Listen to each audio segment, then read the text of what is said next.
Hello, I'm Kimberlie Acosta. Welcome to the Native News Update on Wednesday, June 16th. Many of the stories you hear here can be found at our website, IndianCountryNews.com.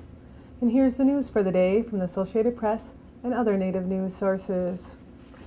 As the July 29th enforcement date for Arizona's strict new immigration law nears, Native American tribes are charging that the law was written without considering their unique circumstances and that it will violate their sovereignty and their members' civil rights. Despite a request by Governor Jan Brewer's office to comply with the new law, Native American tribes will continue to oppose it and seek ways to avoid implementation, said John Lewis, Executive Director of the Intertribal Council of Arizona, which represents 20 tribes in the state. A resolution passed by the Tribal Council on June 4th states that the new law would lead to disproportionate stops and detentions for tribal members, violate their sovereignty, and negatively impact the tribal economy. The Intertribal Council of Arizona plans to meet with the National Congress of American Indians next week to agree on unified opposition to the new law and explore ways to prevent its implementation on tribal lands. Monacan Nation leader and spiritual advisor George Branham Whitewolf has passed away from complications after heart surgery. Whitewolf's son, Matt Hosmer, says that Monacan Nation's assistant chief passed away on June 14th at a Lynchburg hospital. He was 67 years old.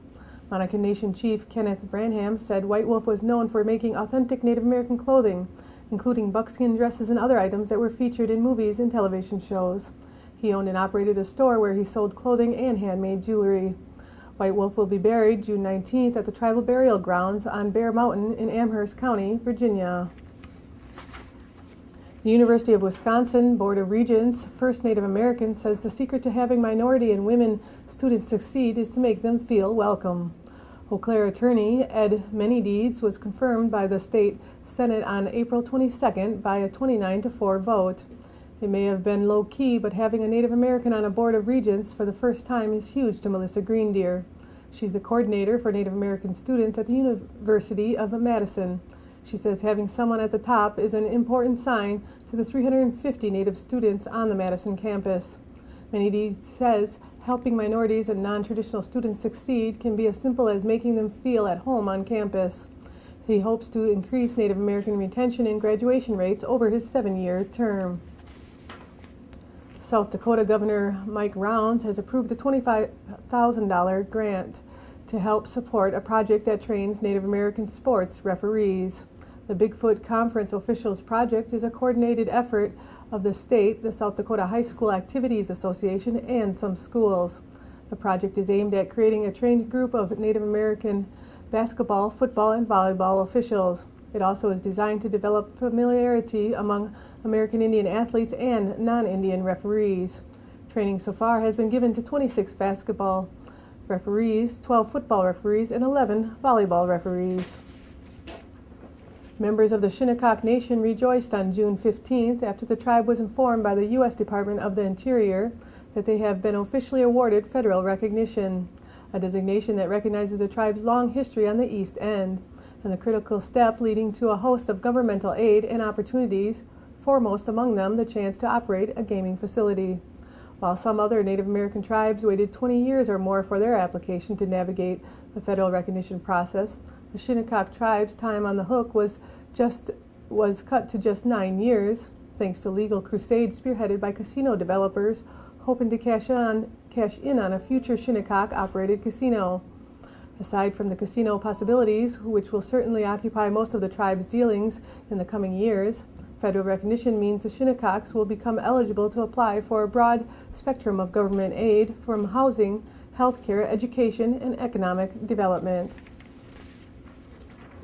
Hip-hop artist, entrepreneur, motivational speaker, and actor Lightfoot will debut his new Aboriginal footwear line, the Lightfoot sneaker, this October.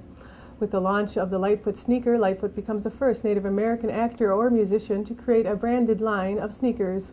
The footwear line is a joint venture collaboration with Soul Nation Health, an American Indian-owned footwear company. Lightfoot, who launched the Native Style clothing brand in 2001, is also expanding his retail presence throughout North America and venturing into brand-specific marketing products for casino resort properties and for Native organizations and events. Ever expanding his outreach, Lightfoot has recently started working on an inspirational book, The Medicine of Prayer, detailing key events from his journeys throughout Indian country over the last 20 years. Lightfoot continues to use his music to educate people about the Native American experience. In fact, his lyrics are now being used to teach high school and college level students throughout the United States and as far away as Germany about historical and contemporary Native American issues and views. For more information on Lightfoot and what he's doing, you can check out lightfoot.com. And that's the latest roundup of news from Indian Country on this edition of the Native News Update.